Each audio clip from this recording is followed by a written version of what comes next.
Dear students, इस video में हम लोग डिस्कस करेंगे social control and the sick role.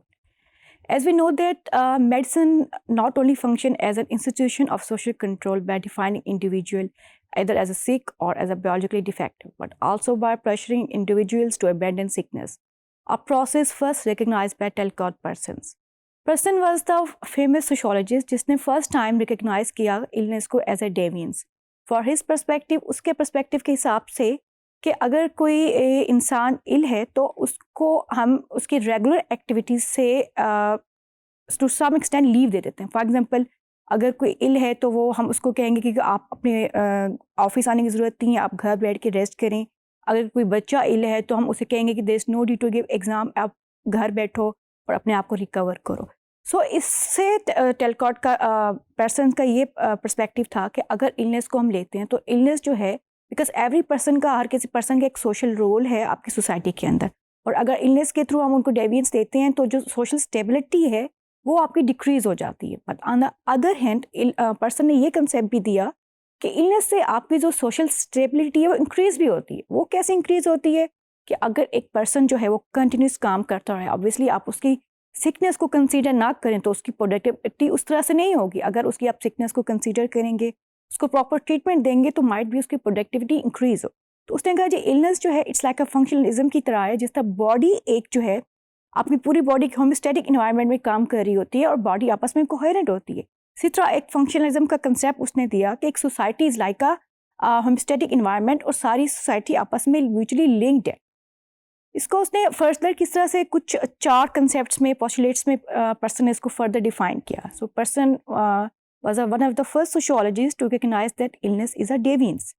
From his perspective, when people are ill, they cannot perform the social task normally. So Person's emphasis on social stability reflected his belief in the social perspective functionalism, which led him to develop the concept of the sick role.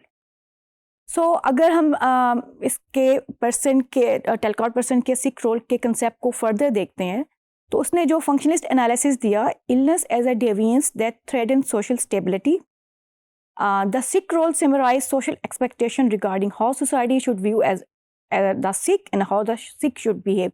यानी being a society, आप society illness या sick person को किस तरह से लेगी और जो सिक पर्सन है उसको किस तरह से बिहेव करना चाहिए. तो लेट्स सी, पहले हम देखते हैं जी एग्जैक्टली सिक रोल की डेफिनेशन क्या है. The sick role refer to the social expectation regarding how society should view sick people and how should sick people behave.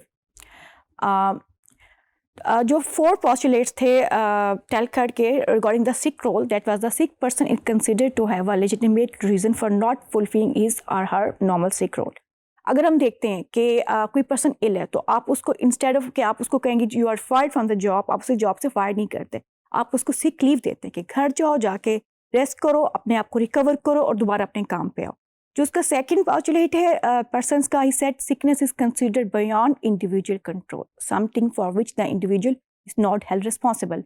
Mean अगर किसी को फ्लू हुआ, किसी को कोई वायरल इन्फेक्शन हुआ तो ऑब्वियसली जो फैमिली या फ्रेंड है उसकी केयर करते हैं. मीन फ्लू के टाइम पे आप उसको हॉट सूप ऑफर करते हैं, हॉट ड्रिंक्स ऑफर करते हैं, इंस्टेड ऑफ सेइंग दिस कि ये तुम्हारा कसूर है, तुम कोल्ड को क्यों एक्सपोज हुए और तुम क्यों वायरस से अपने आप को तुमने एक्सपोज कर लिया. द थर्ड पोस्टुलेट जो है पर्सन्स का, he said that sick person must recognise that sickness is undesirable and work to get well. Mean के जो पर्सन है वो अपनी सिकनेस या इलनेस को खुद फील करे और कहे कि वो ठीक होना चाह रहा है, वो हेल्दी होना चाह रहा है और वो उसको एक अनडिजायरेबल स्टेट मिले. And the fourth and last one जो पोस्टुलेट था पर्सन्स का, he said the sick person should seek and follow medical advice.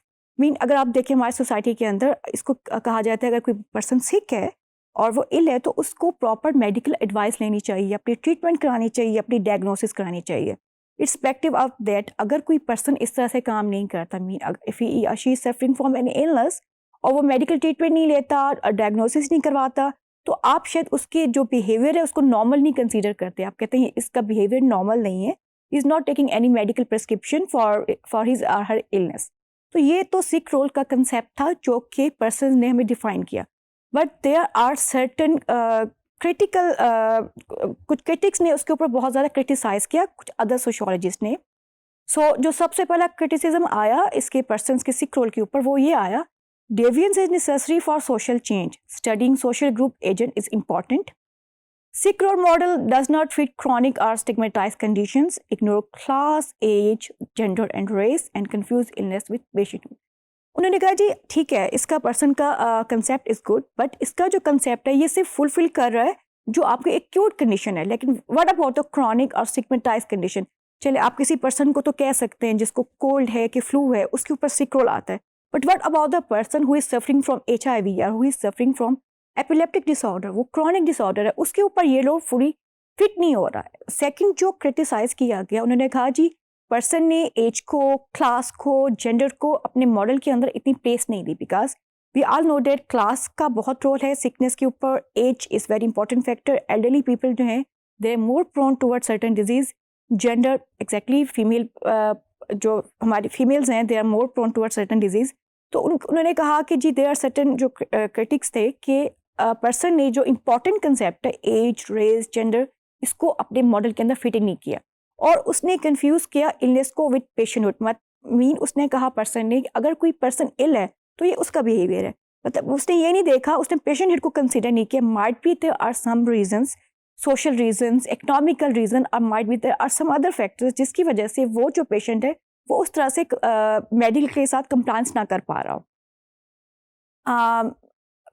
Other criticism is individual responsible for their illness, legitimate reason for abstaining from the normal social task, socially perceived seriousness of the illness, and if you conclude the whole sick role theory, we can say that sick role model focuses on the interaction between ill person and the mainstream healthcare system, yet interaction with the medical world form only a small part of experiences of living with illness and disability.